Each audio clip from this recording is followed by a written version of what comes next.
हर खबर पर रहना चाहते हैं आगे तो डाउनलोड कीजिए एबीपी लाइव ऐप। राजधानी पर हावी किसान।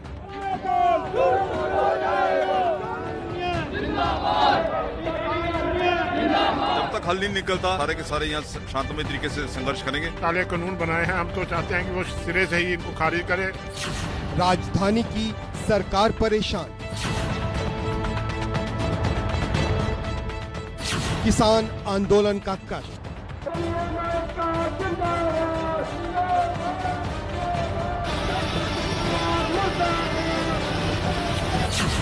कब तक निकलेगा result? Delhi Noida link road पर पुलिस द्वारा यहां पर बैरिकेड जो है वो खोल दिए गए हैं। कब बनेगी बात?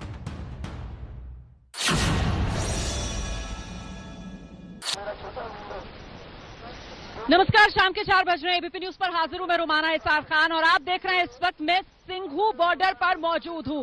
सिंघू बॉर्डर जो किसान आंदोलन की एक तरीके से जन्मस्थली बना है इस बार, क्योंकि जब से ये किसान कानून बने तब से पंजाब हरियाणा में तो आंदोलन चल रहा था, लेकिन दिल्ली के द्वार पर पहली बार अगर किसान पहुंचा तो वही सिंघू बॉर्डर, जहां से इस वक्त आप हमारी ये रिपोर्ट देख रहे हैं। और ये जो आप जगह देख रहे हैं सिंघू बॉर्डर, दरअसल आपको समझना ये होगा कि ये जीटी रोड है और इस जीटी रोड के कई किलोमीटर के स्ट्रेच पर इसी तरीके के टेंट बने हुए हैं। मैं कहूंगी अपने कैमरामैन से कि जरा दिखाएं, हम जहां पर खड़े हुए हैं ये एक टेंट बना हुआ है और इस टेंट के चारों तरफ आप देखेंगे ट्रॉलीज हैं। इन ट्रॉलीज के अंदर किसानों के खाने पीने का सामान है, इन ट्रॉलीज के अंदर गद्दे हैं जहां किसान रात में सोते हैं। अच्छा, उस तरफ अगर देखेंगे आप तो वहां पर बाकायदा स्टॉक नजर आएगा आपको। प्याज भी रखा हुआ नजर आ रहा है वहां पर, रस भी रखे हुए नजर आ रहे हैं वहां पर। आपको जो राशन का सामान है, जो लंगर का सामान है, वो सब वहां पर आपको बना हुआ नजर आ रहा है। सब स्टॉक करके यहां पर रखा हुआ है। इसी तरीके से इस जीटी करनाल रोड के कई किलोमीटर के स्ट्रेच पर ऐसे छोटे छोटे अलग अलग टेंट्स बना रखे हैं किसानों ने। ये अन्नदाता है और अन्नदाता आक्रोश में है। आक्रोश इसे 3 कानून को लेकर है जो केंद्र सरकार ने बनाया है। हालांकि केंद्र सरकार कहती है कि ये कानून किसान के हित में है, लेकिन किसान कहता है कि फसल का फैसला किसान करेगा। किसान कहता है कि अपनी जमीन की बात करने का पूरा हक जो है वो किसान के हाथ में है। तो आखिरकार रास्ता निकलेगा कैसे, समाधान होगा क्या? क्योंकि हम सब देख रहे हैं खासतौर से आज से दिल्ली बॉर्डर पर अलग अलग जगहों पर खासी दिक्कतें आम लोगों को पेश आ रही हैं। एक तो ये सिंघू बॉर्डर जहां पर इस वक्त मैं मौजूद हूं, यहां से आवाजाही पूरी तरीके से बाधित है। इसके अलावा चाहे टीकरी बॉर्डर हो या फिर चाहे डीएनडी का इलाका हो, चाहे नोएडा का इलाका हो, वहां से भी बॉर्डर में बहुत दिक्कत आ रही है, आवाजाही पूरी तरीके से बंद है। इसी पर बात करने के लिए खास मेहमान इस वक्त हमारे साथ जुड़ रहे हैं। डॉक्टर सुरेश पाल साहब हैं जो डायरेक्टर हैं national institute of agricultural economics and policy research के। डॉक्टर सुरेश पाल, आपका बहुत बहुत स्वागत एबीपी न्यूज में। सबसे पहले तो मैं आपसे समझना चाहती हूं सर कि सरकार 3 कानून लाती है और कहती है किसानों के हित में, लेकिन किसान नाराज हैं, क्यों?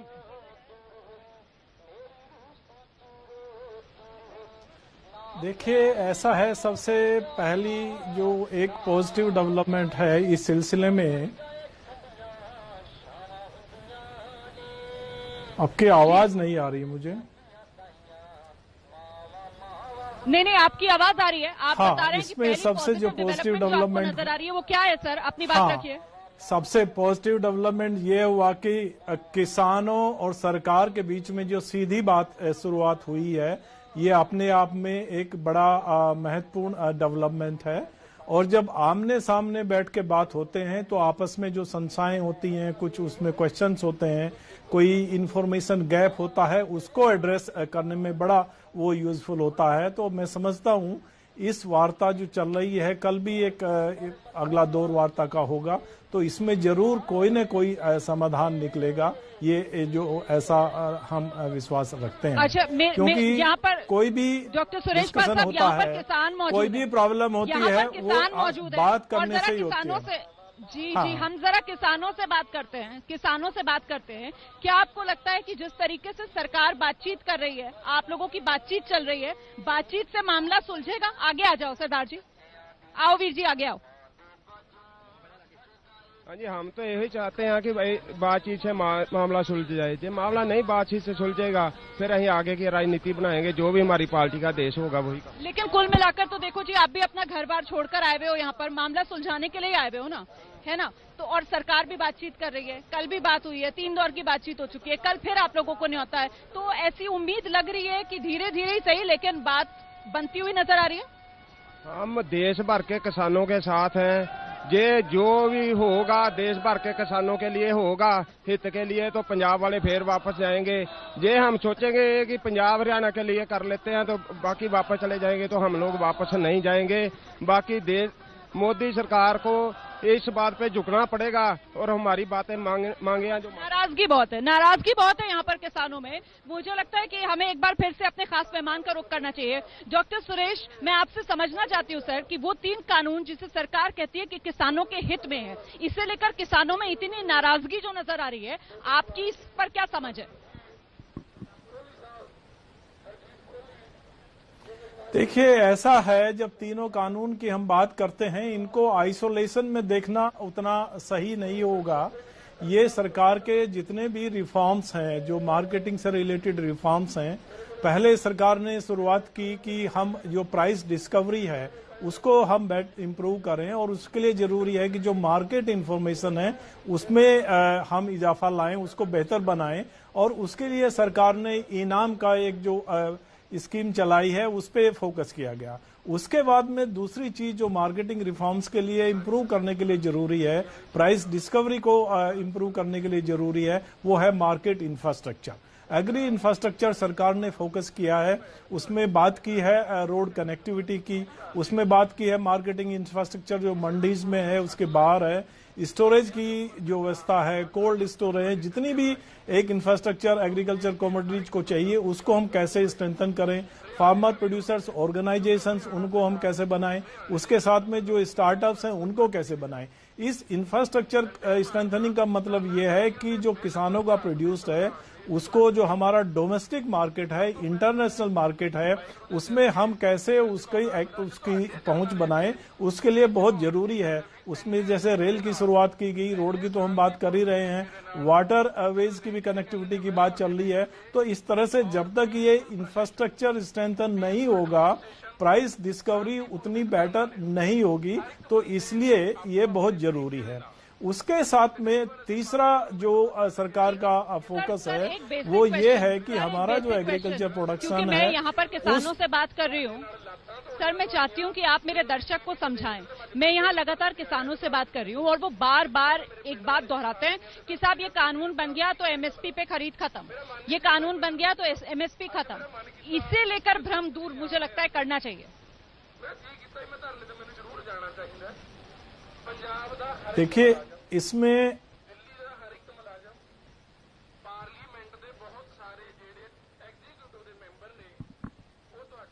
जी आपकी आवाज आ रही है सर। हाँ, इसमें देखिए, जो मैं अगली बात करने जा रहा था कि हमारा एग्रीकल्चर प्रोडक्शन इस स्टेज पे है, उसमें सरकार या कुछ ही कंपनी या कुछ ही व्यापारी इसको अब हैंडल नहीं कर सकते हैं। हमको और अल्टरनेटिव देखने पड़ेंगे कि जो मार्केट में पार्टिसिपेट करें, मार्केट में कंपटीशन हो और फार्मर्स को बेटर प्राइस रियलाइजेशन हो, ये बहुत जरूरी है। और उसी को ध्यान में रखते हुए ये पहले से चर्चा चल रही है, करीब 2 दशक हो गए, कि जो बिजनेस सेक्टर है उसका पार्टिसिपेशन इसमें कैसे बढ़ाए जिससे मार्केट में ज्यादा कंपटीशन हो। तो ये तीनों जो कानून है उनका बेसिस है। लेकिन जहां तक बात है एमएसपी, वो एक अलग व्यवस्था है सरकार की, और सरकार ने इसको बार बार कहा है कि हमारा जो एग्जिस्टिंग अरेंजमेंट्स हैं, एक बात हमको यहां समझना पड़ेगा कि हमारी इतनी डाइवर्सिटी है एग्रीकल्चर में, इतने प्रोडक्ट्स हैं, इतने रीजन हैं, सभी के लिए एक मार्केटिंग अरेंजमेंट, मार्केटिंग चैनल नहीं होगा। हर का अलग अलग एक अरेंजमेंट होगा। कहीं पे कॉन्ट्रैक्ट फार्मिंग होगी, बहुत ही कम स्केल पे होगी, किसी को जो बिजनेस सेक्टर वो खरीदेगा। ज्यादातर क्षेत्रों में जहां पे मंडी है वो मंडी काम करेगी। उसमें हो सकता है एक दो बातें हैं जो सरकार को उसमें सोचना चाहिए। जरूर उसमें जब चर्चा होगी तो उसपे वो जरूर मुद्दा सामने आएगा। लेकिन ये डिफरेंट मार्केटिंग अरेंजमेंट सरकार जो कोशिश कर रही है बनाने की, कानून आएगा तो फिर मंडियां खत्म हो जाएंगी। हाँ, एक डर ये भी है कि नया कानून मंडियों को खत्म कर नहीं, मंडी खत्म नहीं होगी। मंडियों को खत्म नहीं करेगा, क्योंकि उसमें एमएसपी या मंडी से इनको लिंक नहीं किया गया है। एक चीज केवल जो सामने आई है उसको सभी लोग जानते हैं और वार्ता में भी उसको डिस्कस करेंगे कि अभी कुछ मंडियों में उनमें कुछ टैक्स लगाए जाते हैं। मंडी टैक्स होता है, रूरल डेवलपमेंट सेस जिसको बोलते हैं वो होता है। तो जब बाहर मंडी से बाहर खरीदेंगे तो ये टैक्स उसको नहीं देने पड़ेंगे। तो ये एक थोड़ा सा दोनों में एक तरह से अंतर है, लेकिन इसका मतलब नहीं है कि सरकार का कोई ऐसा प्लान है कि मंडियों को खत्म कर दें। मंडियां चलती रहेंगी। धान के लिए, गेहूं के लिए, सरसों के लिए बहुत सारे ऐसे उत्पाद हैं जिनके लिए मंडियां ठीक काम कर रही हैं। उनकी इंफ्रास्ट्रक्चर को हम और बेहतर करें, इनाम को वहां पे इम्प्लीमेंट करें, तो इससे जो वहां पे कॉम्पिटिटिवनेस है वो बढ़ेगी। और उसके साथ में और भी जो बिजनेस सेक्टर वाले प्रोक्योरमेंट करेंगे। देखिए, जब लिबरलाइज करते हैं किसी भी चीज को तो उसमें सबसे बड़ी चीज ये होती है कि सरकार की वॉचफुल आईज वहां पे होती हैं। ऐसा नहीं कि कोई भी कानून बना के छोड़ दिया और उसके बाद में इसको कुछ फॉलो अप नहीं किया। उसको देखा जाता है कि क्या डेवलपमेंट हो रहे हैं, कैसे काम कर रहा है, उसमें अगर कोई प्रॉब्लम है तो उसको एड्रेस किया जाता है। तो ऐसा ही इसमें भी होगा। और एक चीज और यहाँ पे समझने की जरूरत है कि ये 3 कानून बनाए, उनमें खास तौर से 2 कानून जो है, एक कॉन्ट्रैक्ट फार्मिंग का और दूसरा जो परचेज वाला है। इसमें देखिए ऐसा है कि धीरे धीरे इन्वेस्टमेंट आएगा, तो जो चेंजेज हैं मार्केटिंग सिस्टम में वो एक साथ उतने बड़े ही अपसाइड डाउन वाले नहीं होंगे, ड्रास्टिकली चेंज कर देंगे। फार्मिंग वाली जो बात आप कर रहे हैं, हाँ, वो धीरे धीरे इन्वेस्ट, कॉन्ट्रैक्ट फार्मिंग वाली जो बात आप कर रहे हैं, हाँ। तो किसानों को उसमें डर ये है कि धीरे धीरे करके उनकी जमीन जो है वो पूंजीपति कब्जा लेंगे। ये डर है किसानों में, इसको लेकर वो यहाँ पर धरने पर बैठे हुए हैं। ये बात बड़ी वोकल होकर वो लोग नहीं, देखिए वही मैं कह रहा था। नहीं, वही बात मैं कह रहा हूं कि ऐसा नहीं कॉन्ट्रैक्ट फार्मिंग का एक्ट आने से एकदम पूरा बदलाव आ जाएगा। धीरे धीरे कंपनी आएंगी, वो इन्वेस्ट करेंगी तभी। और सभी प्रोडक्ट में नहीं है, कुछ ही प्रोडक्ट में ये आएगा। वो ऐसे प्रोडक्ट हैं जिसमें क्वालिटी बहुत इंपॉर्टेंट होती है, क्वालिटी बहुत इंपॉर्टेंट होती है। और वो बताते हैं कि हमको ये प्रोडक्ट, जैसे आलू की हम बात करते हैं और दूसरी सब्जियों की बात करते हैं, कि हमको इस क्वालिटी का इस मात्रा में इतना प्रोड्यूस चाहिए, और वो सीधे फार्मर से बात करते हैं। इसमें एग्रीमेंट केवल प्राइस का होता है। जनरली ऐसा नहीं है कि नहीं हो रहा है, अभी भी हो रहा है देश में, ऐसे अरेंजमेंट अभी भी चल रहे हैं, लेकिन बहुत ही छोटे स्केल पे हैं। और उम्मीद की जाती है कि ऐसे प्रोड्यूस, बहुत सारे ऐसे प्रोड्यूस हैं जिनके लिए अभी कोई मार्केटिंग अरेंजमेंट नहीं है। उसमें हमारे पेरिसेबल्स आते हैं, फल हैं, सब्जियां हैं, जैसे फार्मर लाते हैं दूर दूर से, यहाँ पे दिल्ली में आजादपुर लाए। तो ऐसे बहुत सारे अरेंजमेंट है, तो उनको और बेहतर कैसे करें, जिसकी डिमांड है वो इंफॉर्मेशन किसानों तक कैसे जाए, किस टाइप की उनको प्रोडक्ट चाहिए, किस क्वालिटी का चाहिए, क्या उसके लिए टेक्निकल सपोर्ट, स्ट्रेंथ जो फार्मर को देना जरूरी है। तो उस तरह के जो अरेंजमेंट हैं उनको ये डेवलप करने के लिए ये एक तरह से लाया गया है। और ऐसा नहीं है, इसको रेगुलेट किया जाएगा, गवर्नमेंट इसको देखेगी, there will be arrangement and certainly ऐसा नहीं है कि इसको छोड़ देंगे। मैं आपसे समझना चाहती हूँ कि आप बार-बार इस बात को दोहरा रहे हैं कि ऐसा नहीं है। आप बार-बार जितने मैं सवाल रख रही हूँ यहाँ पर, जो मुझे सुनने के लिए मिले किसानों के, उन सब सवालों के जवाब में आप कह रहे हैं कि असलियत कुछ और है, ये सच्चाई नहीं है। तो ऐसे में जो कानून की सच्चाई है उसे किसानों तक सरकार किस रूप में पेश करे कि ये मामला सुलझे, समाधान कैसे निकले? आपको क्या लगता है सर, मिडिल ग्राउंड कैसे हासिल किया जा सकता है? नहीं, इसमें तो जैसे मैंने शुरुआत में कहा था कि सीधी वार्ता किसानों और सरकार के बीच में हो रही है।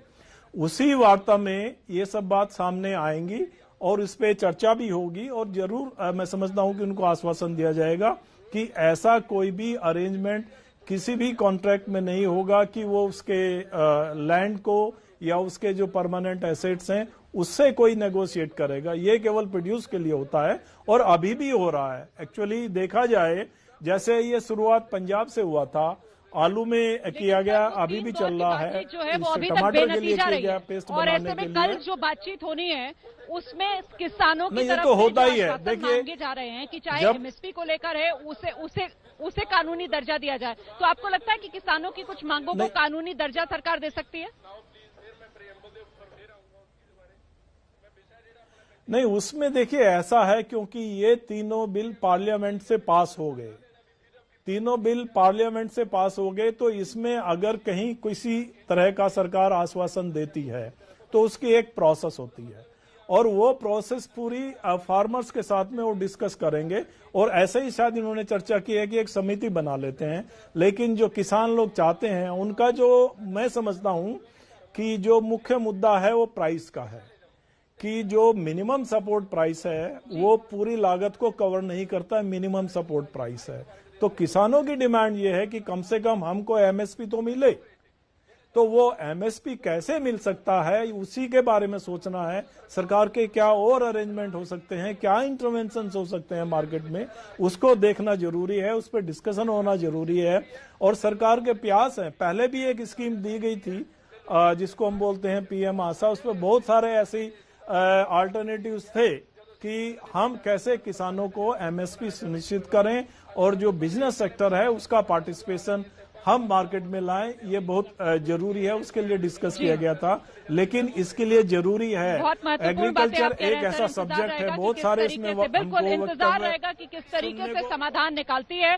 समाधान सरकार को ही निकालना है, पहल सरकार को करनी होगी। फिलहाल ये अन्नदाता, ये किसान जो यहाँ सड़क पर बैठे हुए हैं, और यहाँ से किसान आंदोलन से हमारी ग्राउंड रिपोर्ट लगातार जारी है। 7वां दिन है आज किसान आंदोलन का। लगातार पिछले 7 दिन से किसान यहीं डटे हुए हैं। मैं इस वक्त किसान आंदोलन की धुरी आप कह सकते हैं, ये सिंघू बॉर्डर जहां पर मौजूद हूं, और जरा गौर से इन तस्वीरों को देखिए किस व्यवस्थित अंदाज में यहां पर अन्नदाता बैठा हुआ है। यहां पर इन्होंने दरियां बिछा रखी हैं, चप्पल उतारकर आराम से दरी पर बैठे हुए हैं।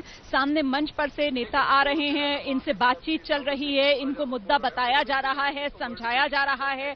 और ये जिस तरीके का नजारा आप इस वक्त सिंघू बॉर्डर पर देख रहे हैं, दरअसल ये जीटी करनाल रोड, इस रोड पर कई किलोमीटर तक इसी तरीके से छोटे छोटे टेंट्स लगे हुए हैं। वहां ऐसे ही छोटे छोटे मजमे, छोटे छोटे ग्रुप्स आंदोलनकारियों के जो डटे हुए हैं। चारों तरफ से ट्रॉलियां उन्होंने अपनी लगा रखी हैं। इन ट्रॉलियों में खाने पीने का सामान है, गद्दे हैं, कंबल है, रात को सोने का भी इंतजाम है, क्योंकि ये सर्दियों का मौसम है। लेकिन इस सर्दी के मौसम में किसान अपने घर से निकला हुआ है, अपनी मांगों को लेकर अड़ा हुआ है और सड़क पर डटा हुआ है। तो किसान आंदोलन की ग्राउंड रिपोर्ट आप देख रहे हैं इस वक्त मेरे साथ। मैं सिंघू बॉर्डर पर मौजूद हूँ। 26 नवंबर यहीं दिल्ली के लिए जब कूच किया था पंजाब और हरियाणा के किसानों ने, तो डेरा डाला, क्योंकि यहीं पर बॉर्डर पर किसानों को रोक लिया गया। और इस वक्त आप देख रहे हैं लगातार 7वां दिन जमावड़ा। देखिए जरा किस तरीके का यहाँ पर किसान भाइयों का है। ये देश का अन्नदाता है जो आज सड़क पर बैठा हुआ है अपनी मांगों को लेकर। हालांकि सरकार के साथ 3 राउंड की बातचीत हो चुकी है। कल एक बार फिर से सरकार ने बुलाया इन्हें बातचीत करने के लिए, लेकिन अभी तक की बातचीत में हल कोई निकलता हुआ नजर आ नहीं रहा है। इस बीच ये तस्वीरें आपको देखना जरूरी है। खाने पीने का यहाँ इनके लिए प्रॉपर इंतजाम है। इस वक्त भी आप देख रहे हैं यहाँ पर जो स्वयंसेवी हैं वो पहुंच रहे हैं आसपास के इलाकों से, कुछ ना कुछ खाने पीने का सामान इन्हें बांट रहे हैं। अच्छा, सिर्फ पंजाब और हरियाणा नहीं बल्कि दिल्ली के आसपास के लोग भी अपना सपोर्ट किसानों को दिखाने के लिए यहाँ पर पहुंच रहे हैं, कुछ खाने पीने का सामान लेकर। इस तरीके की तस्वीरें यहाँ आपके सामने हैं। और अभी कुछ देर पहले जब मैं यहाँ पहुंची हूँ किसान आंदोलन की इस ग्राउंड जीरो पर, तो किसान नेता राकेश टिकैत यहाँ पर पहुंचे, क्योंकि लगातार किसान नेताओं की आपस में बातचीत चल रही है। कल भी 32 अलग अलग संगठन थे किसानों के जिनके साथ सरकार ने बातचीत की है। आज राकेश टिकैत पहुंचे हैं उन्हीं किसान नेताओं से बात करने के लिए। और ऐसे में अब आगे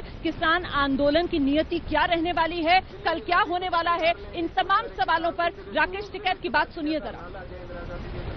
किसान आंदोलन पर ग्राउंड रिपोर्ट्स में आपको दिखा रही हूँ। अभी तक मैं किसानों के बीच में मौजूद थी और इस वक्त देखिए किसान नेता राकेश टिकैत जी भी यहाँ पर पहुंच रहे हैं किसानों को अपना समर्थन देने के लिए। सर, क्या लग रहा है ये मामला किस तरीके से खत्म होगा, हल क्या होगा इसका? हल सरकार को जो 3 विधेयक है वो सब वापस लेने पड़ेंगे, किसानों की बात सुननी पड़ेगी। बीच का कोई रास्ता?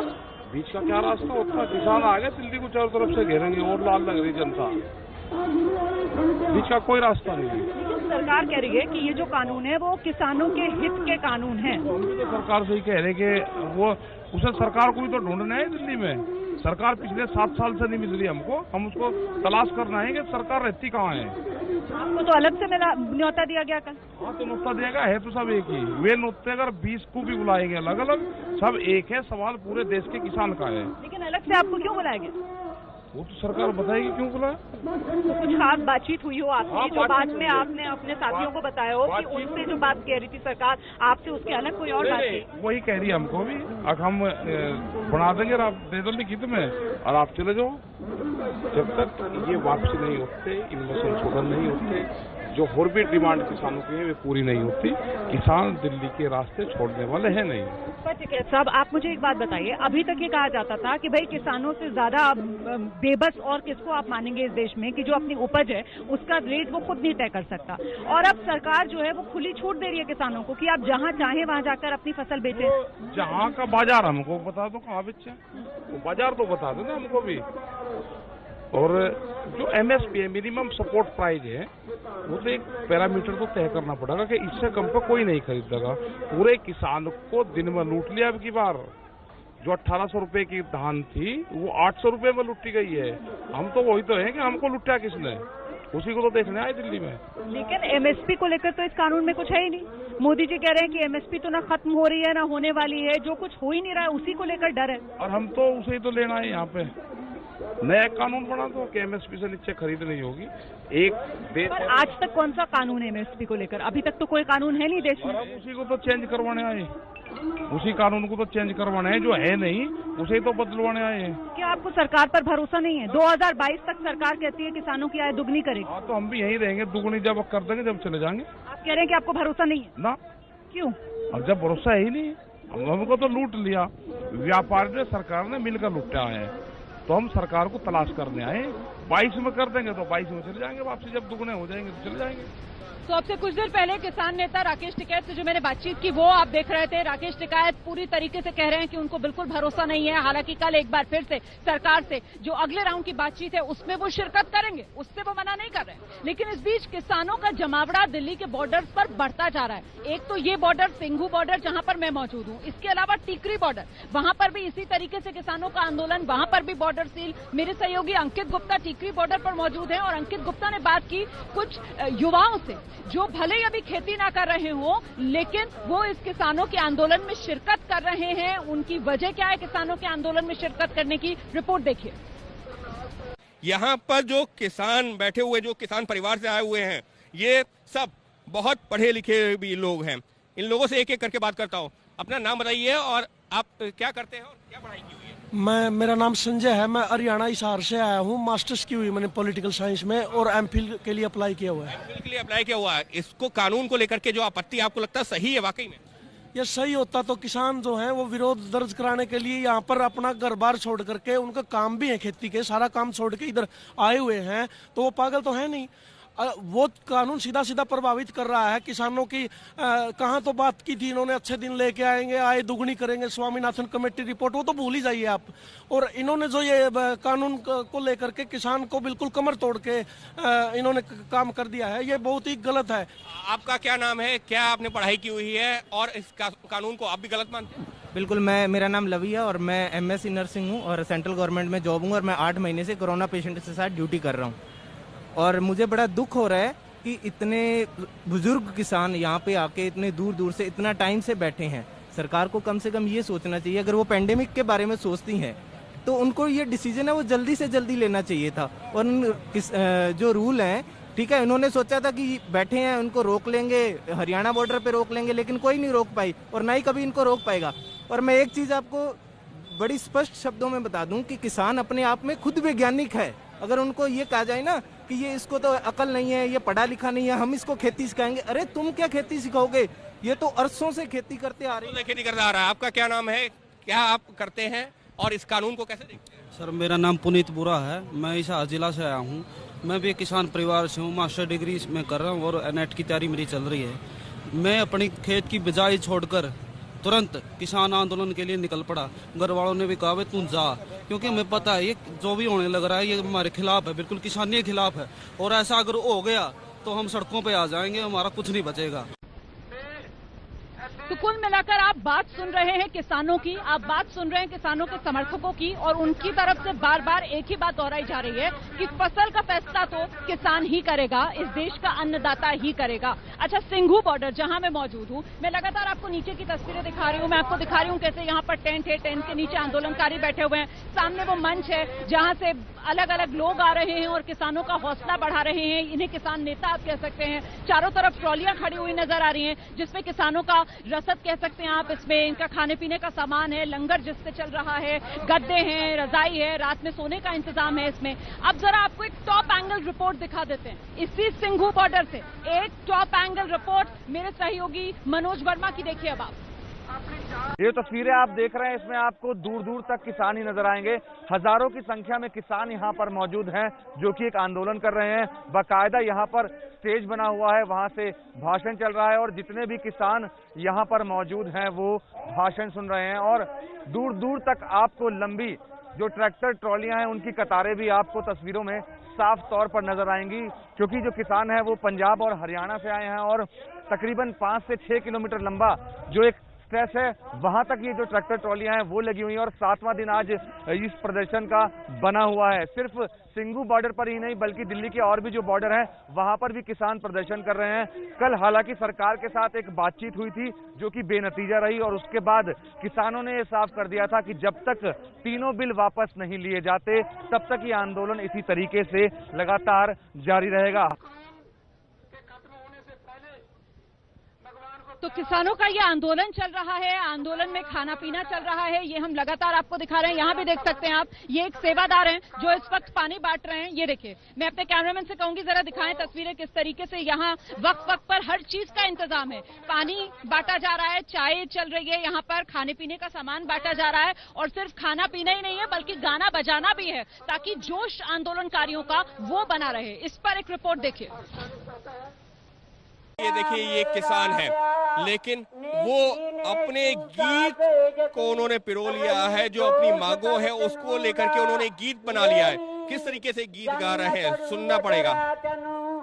साथी सुखदेव राज गुरु गए नया नीम बरना लाड़ी मौतनु होने ओरे नानका।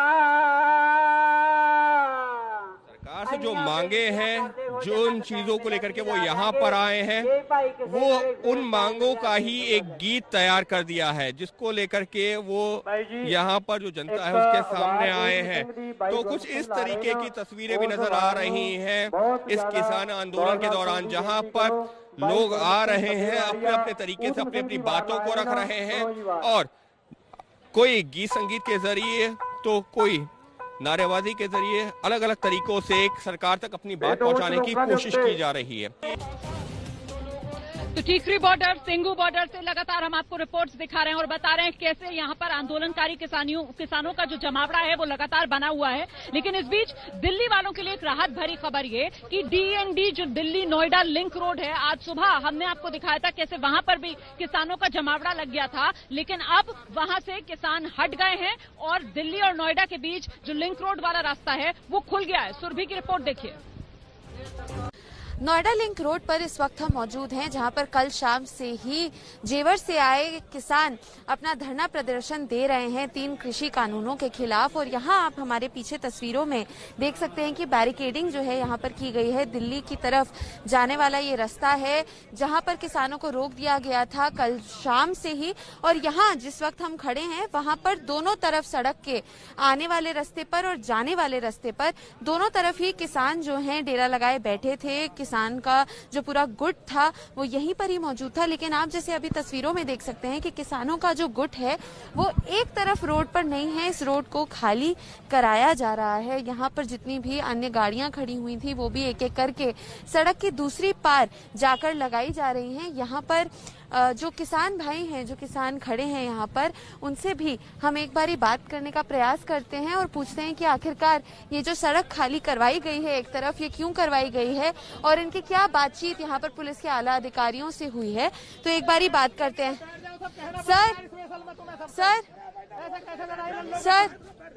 सर हमें बताइए कि अभी एक तरफ जो सड़क की है वो क्यों खाली कर दी गई? वो हमारे राष्ट्रीय अध्यक्ष जी का आदेश आ गया है। राष्ट्रीय अध्यक्ष जी का ऊपर से अधिकारियों ने बात करी है, उनकी खुशामद करी है। जनता की परेशानी को देखते हुए माननीय राष्ट्रीय अध्यक्ष जी ठाकुर भानु प्रताप सिंह जी ने आदेश दिया कि एक को हम खोलेंगे, इसलिए हमने खुलवा दिया है। अच्छा, तो अब प्रदर्शन जो है वो इस तरफ ही रहेगा, नोएडा से दिल्ली जाने वाले। हाँ, इसलिए जो आम जनता है, एम्बुलेंस और वो जाम में ना फंसे, इसलिए राष्ट्रीय अध्यक्ष जी का आदेश आ गया, इसलिए एक रोड हमने खोल दी है। अच्छा, ये सिंघू बॉर्डर से जो मैं आपको रिपोर्ट दिखा रही हूँ, आप देख सकते हैं ये खाने पीने का जो पूरा सामान है यहाँ पर, ये सारी वो रसद है जो किसान अपने साथ लेकर आए। आप देख रहे हैं वहाँ पर पानी की बोतलें रखी हुई हैं, पीछे प्याज की बोरियां रखी हैं, गेहूं रखा है, चावल रखा है, बिस्किट के पैकेट रखे हुए हैं, सारा सूखा राशन रखा हुआ है। लेकिन न सिर्फ ये रसद जो किसान खुद अपने साथ लेकर आए हैं, आसपास के गाँव के लोग जो हैं वो भी किसानों की मदद के लिए, किसानों के समर्थन में खाने पीने का सामान उन तक पहुँचा रहे हैं। एक ऐसी रिपोर्ट आपको दिखाते हैं अंकित गुप्ता की।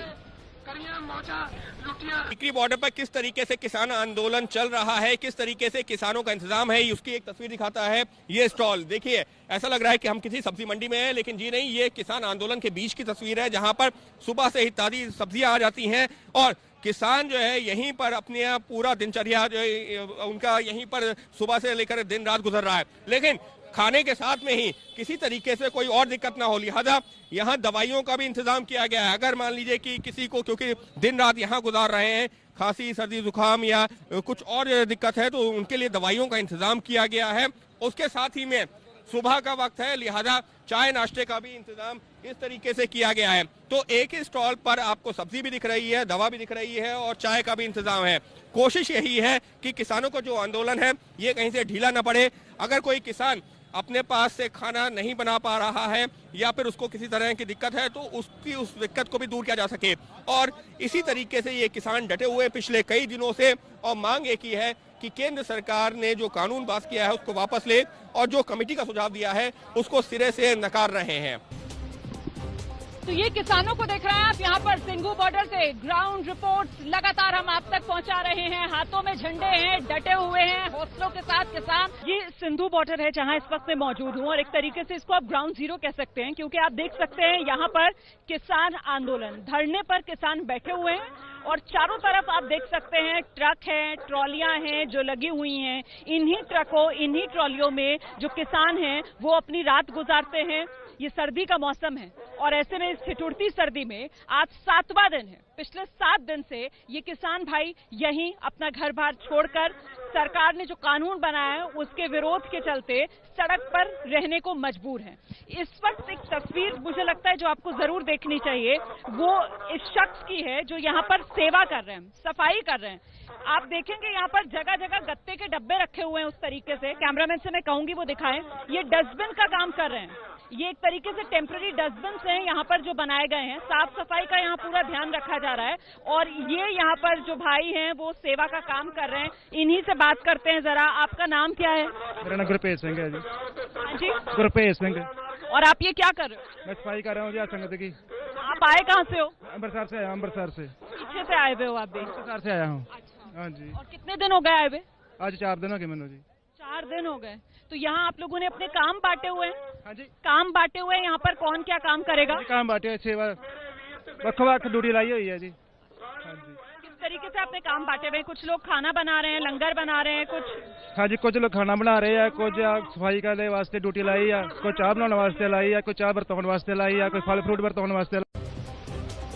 तो ये इस वक्त यहाँ का नजारा है सिंघू बॉर्डर की। ये तस्वीरें आप देख रहे हैं, सीधी तस्वीरें। यहाँ पर किसानों का जो जोश है वो जबरदस्त तरीके से हाई है और साफ सफाई जिस पर मैंने अभी रिपोर्ट दिखाई वो भी आप गौर करेंगे तो यहाँ पर पूरी तरीके से व्यवस्थित तरीके से इस आंदोलन को चलाया जा रहा है। अच्छा, इस तरफ देखिए जरा। यहाँ पर किसान पूरी तैयारी के साथ, कंबल भी हैं, गद्दे भी हैं, रजाइयां भी हैं। किसानों की मंशा साफ है कि जब तक उनकी मांगे नहीं मानी जाएंगी तब तक वो तो यहाँ से हिलेंगे नहीं।